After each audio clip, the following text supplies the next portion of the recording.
I had a sexual experience in college that was against my religious values and my own personal values. I was a high school athlete. Let's not go into details. You know, out of respect for my wife, I'm going to quit discussing this with you. Cameras were rolling, the question was harmless, and then, boom! Cody's grin shattered, production froze, and a mystery quote vanished from the final cut. TLC's editors can snip all they want, but sharp-eyed viewers caught the exact moment. Cody Brown's confidence imploded. So that's like first base, second base, third base, and no home run. Yeah, no home run.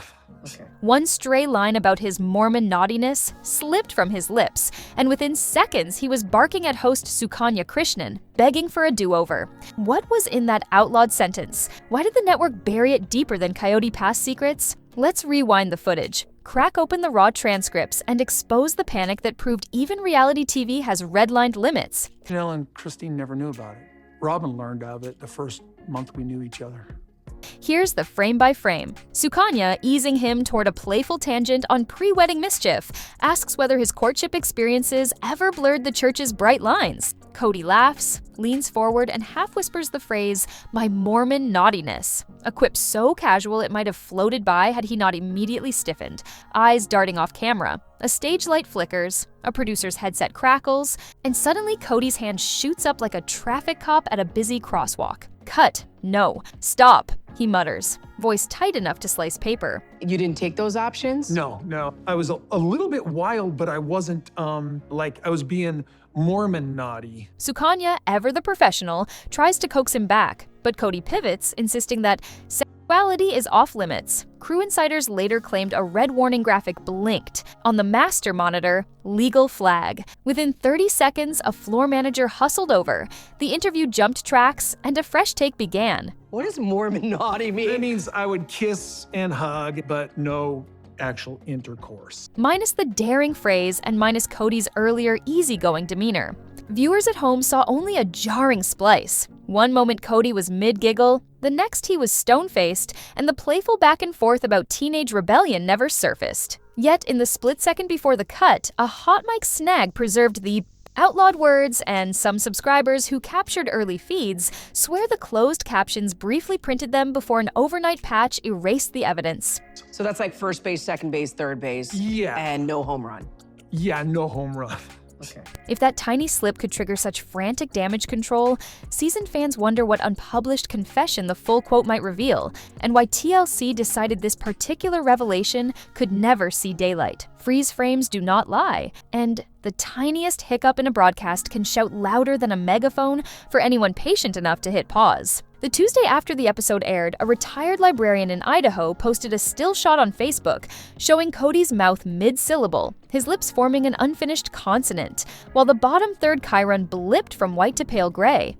I felt safe, and she felt safe with me. She's just an open book to me.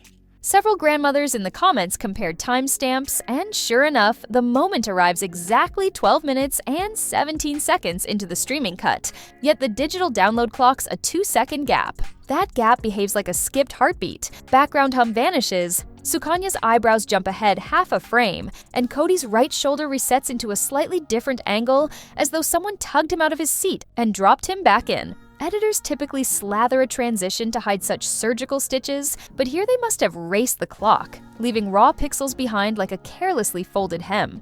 Janelle and Christine and Mary, I'm not safe with them, and they're not safe with me. Insiders whisper that a night shift tech received what she called a burn order, industry jargon for yanking every server copy of a flagged clip before marketing can slice promos. Unverified chatter claims a junior associate producer resisted, arguing that the slip was harmless nostalgia, only to be overruled by a senior executive citing morality sensitivities. If true, that means the quote triggered not just a routine snip, but a full internal review, commonly reserved for legal vulnerabilities such as underage references or potential admissions of fraud. Viewers over 50 have seen this choreography before in old daytime talk shows. A guest stumbles into verboten territory, a stage manager coughs loud enough to spike audio levels, the feed jumps, and conversation resumes as though nothing untoward occurred. But here the repair is so clumsy that it invites scrutiny, and the very act of erasure becomes the larger story. There were other options? There were other options that got close. So rumor now swirls that the missing footage exists on a password-locked drive, with only 3 executives listed on the access log, and one of them, sources allege, resigned abruptly the morning after the red flag. What exchange could be so combustible that a corporate veteran decided to step away rather than shepherd it through cleanup? The next breadcrumb surfaced 48 hours later, buried inside a leaked call sheet. The leaked call sheet arrived via anonymous email, time-stamped 3:04 in the morning, and marked confidential across the header. A low-resolution phone photo of a yellow legal pad taped to the studio wall. Under the segment titled Cody Brown, Legacy and Regrets, a handwritten edition appears in red ink, legal hold, no mentions of pre-marriage intimacy, Mormon naughtiness line struck, Consult Network Counsel. 2 rows down, another scrawl circles a single name, Donna H., with the note on-site clearance. Insiders speculate Donna was the compliance lawyer hustled in mid-interview, the same woman rumored to have stepped between Cody and Sukanya during the off-camera standoff. I mean, we're talking about you being an athlete. Did you play baseball? No. Were you a football player? Yes.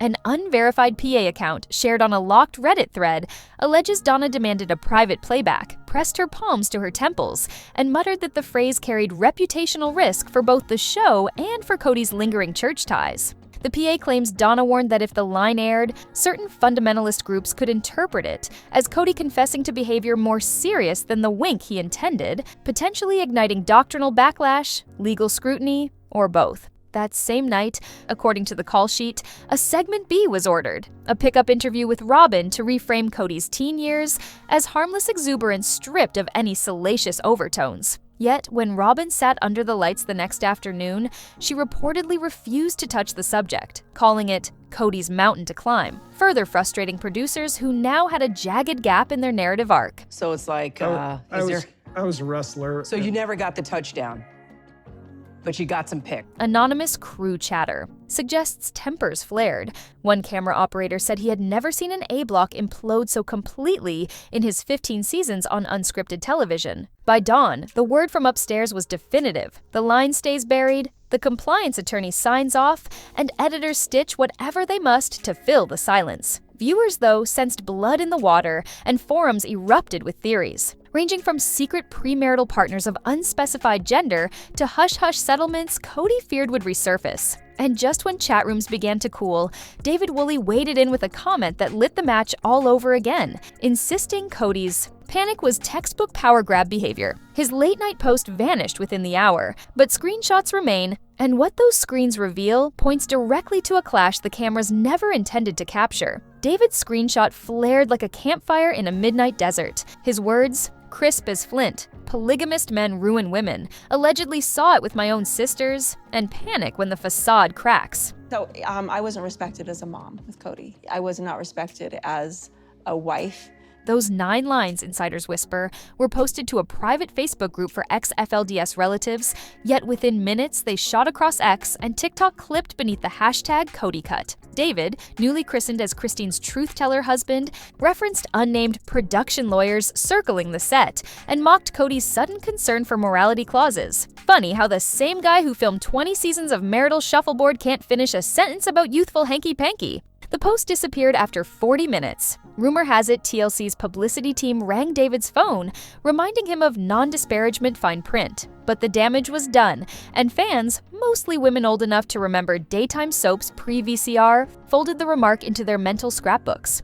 Forums began splicing David's commentary with a resurfaced clip of his earlier sit-down, where he described certain polygamist patriarchs, never naming Cody, who love the competition, love when the wives claw. That line hits differently now. If Cody's aborted quote hinted at boundary-breaking intimacy, David's anecdote painted the broader landscape, a culture where men allegedly pit spouses against one another. I wasn't respected as a sister wife. He thought that I was, what does he call it? Then recoil when cameras threatened to expose the mechanics. Sources close to the post-production bay claim editors debated inserting a short, explanatory chyron, something bland about content removed for legal review. The idea was scrapped, a senior vice president fearing it would signal there was more to dig. Instead, the episode aired with that odd jump cut, and the network gambled older viewers might chalk it up to buffering. They underestimated the note-taking diligence of grandmothers who have DVR pause mastered. Now, every retweet of David's lost post inflates speculation. Was Cody's Mormon naughtiness a harmless confession, or did it allude to behavior-breaching church discipline severe enough to bar temple attendance? Reddit sleuths are chasing disciplinary council records, but so far nothing verifiable surfaces. The mystery only deepens when Sukanya, in a radio promo taped days later, cryptically hints there is always more left on the cutting room floor than anyone realizes. What exactly did she witness after the cameras stopped? Her non-disclosure locks remain intact, for now. Longtime viewers who survived the great drinkgate of Season 4 remember Cody's fondness for coded language, but Mormon naughtiness strikes a darker chord because the phrase carries specific baggage inside fundamentalist circles. You guys can act like it's the world's business all you want. We're just having some fun. No, we just crossed the line. Former AUB members writing under pen names explain that leaders classify premarital intimacy as spiritual trespass, a transgression potentially triggering months of probation, tithing surcharges, or in rare cases, a temporary loss of priesthood authority. One ex-bishop's daughter, blogging from St. George, says her father used to lecture teens about naughty touches that chain your eternal progression. So when Cody blurted that he once danced on the naughty side, network attorneys likely heard subtext heavier than playful rebellion. If he implied more than petting, especially if any encounter overlapped with missionary service or temple recommend interviews, critics could argue he misrepresented worthiness during courtship or sealing ceremonies. Such an allegation, even 30 years old, would complicate TLC's sanitized narrative of a wholesome spiritual journey gone sideways only after jealousy set in. Worse, if Cody's quip hinted at same-sex experimentation, as some unverified chatter claims, the backlash from conservative viewers might dwarf previous controversies. Privately, sources allege producers feared the line would unlock a Pandora's box of doctrinal debate they were ill-equipped to moderate on camera. The show has tiptoed around theology for over a decade, preferring birthday cupcakes to priesthood councils. Airing Cody's fragment could have forced TLC to explain why a man disciplined for immorality still married 3 additional wives under church oversight, opening every wedding flashback to newfound scrutiny. Better, the executives decided, to cauterize the sentence and pray audiences focused on Tool and tears instead. Yet, erasure backfired. If he's gonna hide the college experience, we've all seen their engagement photos, and I'm just automatically think, I wonder how close they got before they were married. Older fans, many lifelong church women themselves, know that silence around morality discipline is rarely benign. They began combing memoirs, archived sermons, even dusty missionary newsletters for clues. One retired relief. Society president in Mesa insists she located a vague but suggestive entry referencing elder be delayed in priesthood advancement 1986, though no official confirmation exists. Each rumor fuels the next, and still Cody refuses to clarify. By yanking 5 words from the episode, TLC may have written an encyclopedia of speculation, one that now threatens to rewrite the Brown timeline the network spent 19 seasons protecting. Editors gambled viewers would swallow the quick spackle job, but the internet's memory is elephant strong, and by Friday night, a side-by-side video comparison looped across social feeds. One half showed the televised jump cut. The other, allegedly sourced from an unencrypted satellite feed archived by a hobbyist in Phoenix, captured the raw 30 seconds that never aired. The clip, still unverified but spreading like wild sagebrush, depicts Cody pausing after the fateful phrase, glancing at someone off set, then adding, "I was counseled but kept the calling." Makes you wonder how many bishops bend the rules when charisma pays the bills. The sentence is barely out when a muffled voice barks hold. The screen goes black, and timecode burns 12 seconds of silence. If genuine, the remark suggests Cody once faced church discipline, yet retained leadership perks, an implication that could ignite every watchdog blog from Provo to Salt Lake. Well, I loved our conversation about Mormon naughtiness. No, we're not talking about my sexuality. No, come on, that was crossing the line. Rumor has it, a coalition of former AUB women already drafted an open letter demanding TLC clarify whether its star benefited from clerical favoritism while parading plural marriage as spiritually mandated. TLC declined comment, but insiders whisper the legal team convened an emergency Zoom, weighing whether to issue a blanket denial or quietly pursue takedown notices. Complicating matters, Cody himself hopped on a Facebook Live the same evening, insisting any leaked footage was deepfake nonsense, then abruptly signing off when a viewer asked whether bishops ever negotiated chastity timelines for tithing families. His evasiveness only fanned suspicion. By dawn, fan forums carried reports, unconfirmed, that Robin placed late-night calls to select siblings, pleading for unity, and reminding them family skeletons help no one. Several siblings allegedly replied with a single emoji, zipped lip. Silence, in this family, has become its own dialect, and each unanswered text reads like a verdict. Meanwhile, Sukanya, on a syndicated morning show, offered a careful statement. Every interview, mine included, passes multiple layers of network standards. Sometimes context is king, and sometimes context is too hot for breakfast television. Her diplomatic dodge convinced no one, least of all viewers over 50, who have lived through enough media spin cycles to recognize when a story is being managed rather than told. No, it was not about your sexuality. It's about you and Robin. That was not a cool discussion. Yeah. Now, the question isn't whether Cody's missing quote will surface. It is how many ancillary revelations might hitchhike in once the dam finally cracks. Behind the scenes, Sukanya's poised questions masked a labyrinth of contractual tripwires. That, insiders say, nearly detonated when Cody threatened to invoke a material disruption clause buried deep in his agreement. Two production assistants, chatting off record over lukewarm coffee, claim the patriarch stiff-armed executives during a lunch break, insisting the episode could not mention off-camera discipline councils, same-sex speculation, or anything that might invite apostasy chatter. One assistant remembers him tapping the laminated contract with a manicured finger, declaring, "Paragraph 14, consult your lawyers." That clause, rumor has it, grants Cody the right to halt filming if content endangers his reasonable religious reputation. Network counsel allegedly countered that reputation had already sailed south the moment he labeled his own daughters disloyal on national television. But Cody held firm. Sukanya, wedged between journalistic duty and a ticking production clock, tried a gentler tack. She asked permission to explore the broader theme of secrecy in fundamentalist culture, steering clear of explicit bedroom talk. I give a little bit here. It's like I give an inch. I'm generous. And it's like, well, let's dig into his life. Okay. I didn't think that was cool. Sources allege Cody nodded, then added a last-second caveat. No gender specifics, no counseling details, and absolutely no mention of temple recommends. The handshake was tense but accepted, and cameras rolled anew. Yet even with guardrails in place, the conversation drifted toward David Woolley's viral accusation that some polygamist men love the competition. Sukanya floated David's name delicately, framing it as outside commentary. Cody's jaw tightened. Off-screen, a light tech whispered that the temperature in the studio seemed to drop 10 degrees. Cody responded with a thin smile, dismissing David as uninformed, then pivoted to praise Sukanya's professionalism.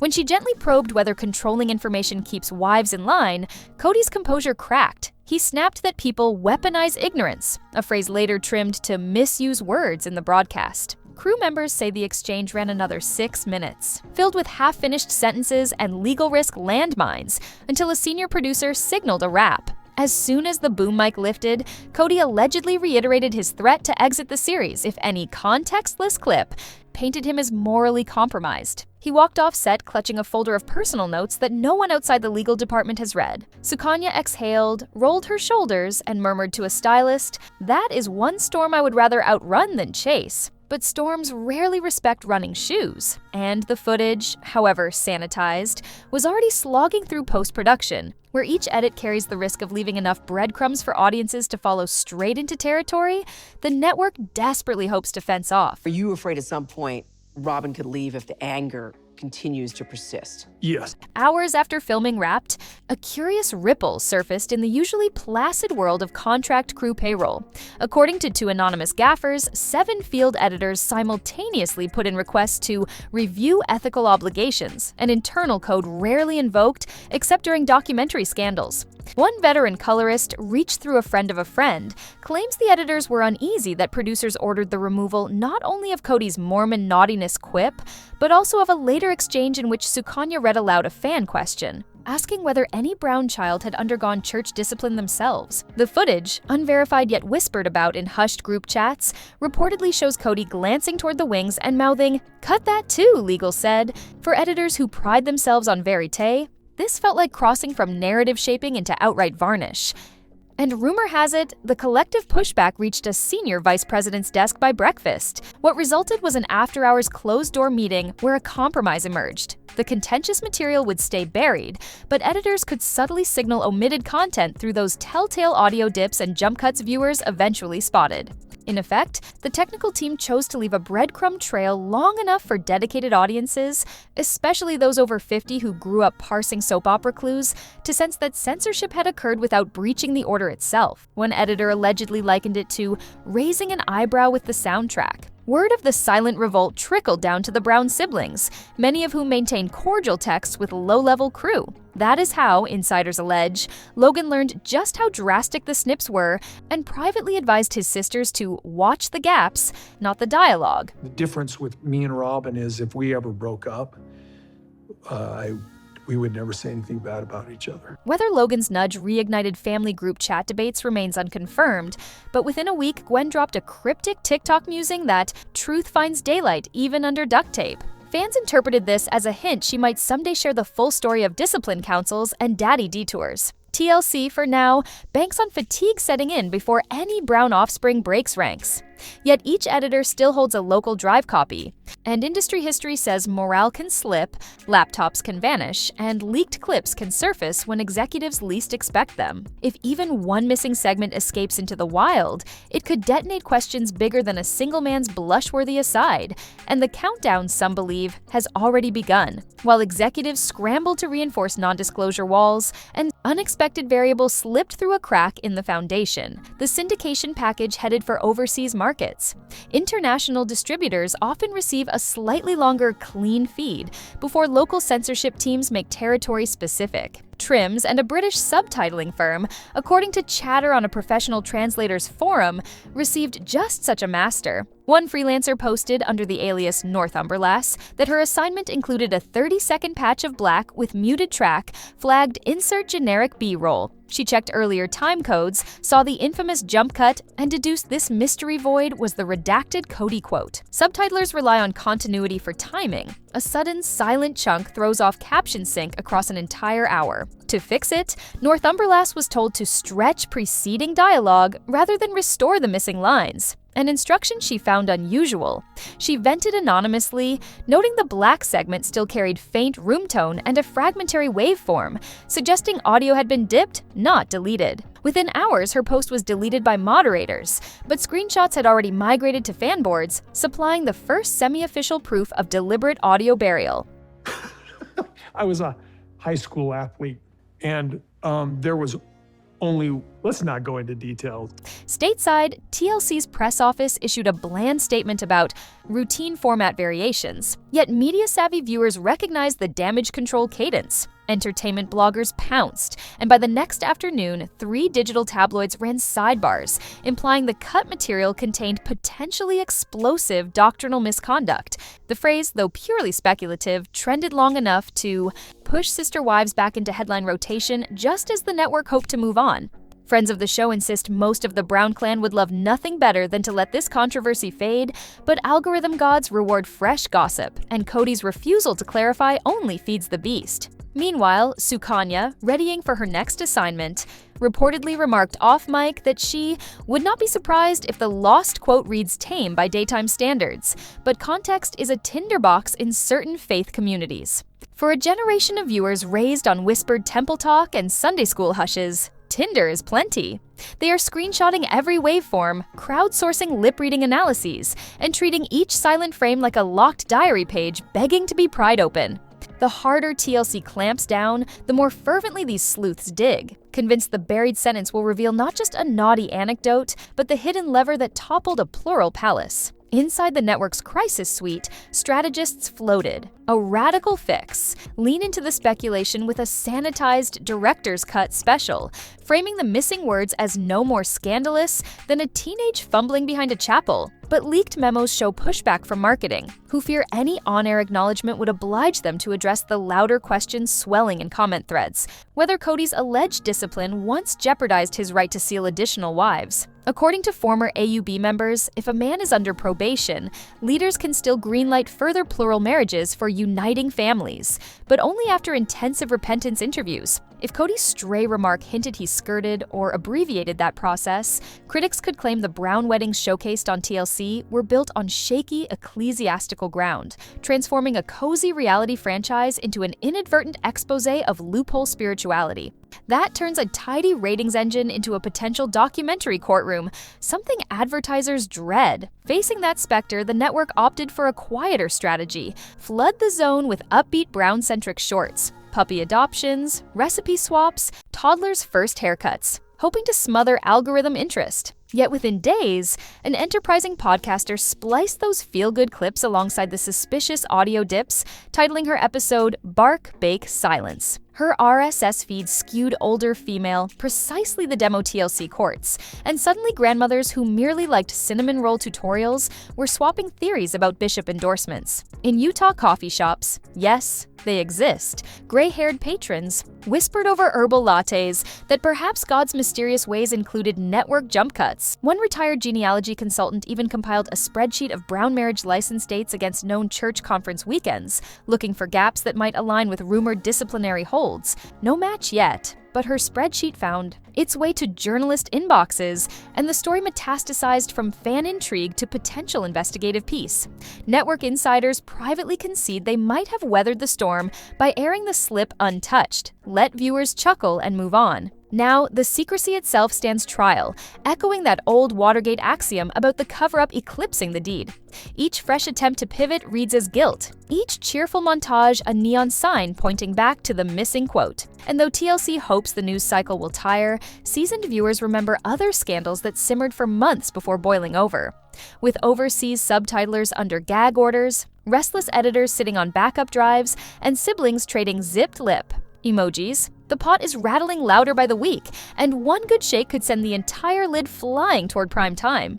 Something is bound to give, and every murmured no comment tightens the spring. If a single raw clip escapes, perhaps through an editor weary of hush money or a bored subtitler with cloud storage, suddenly Cody's tidy tale of harmless youthful mischief may collide with hard documentation of ecclesiastical horse trading, and the public will start asking whether all 4 Brown weddings were spiritually rubber-stamped on a wink and a tithe. Until then we wait, the silence humming like an unplugged organ in an empty chapel, knowing the first note will echo for miles. So tell me, friends, do you think Cody's vanished sentence hides a trivial confession or a smoking parchment of church privilege? And should TLC risk airing an uncut special or let secrecy dig its own grave? Drop your thoughts below, tap subscribe if you crave every breadcrumb, and stay tuned for the next slice of Sister Wives intrigue.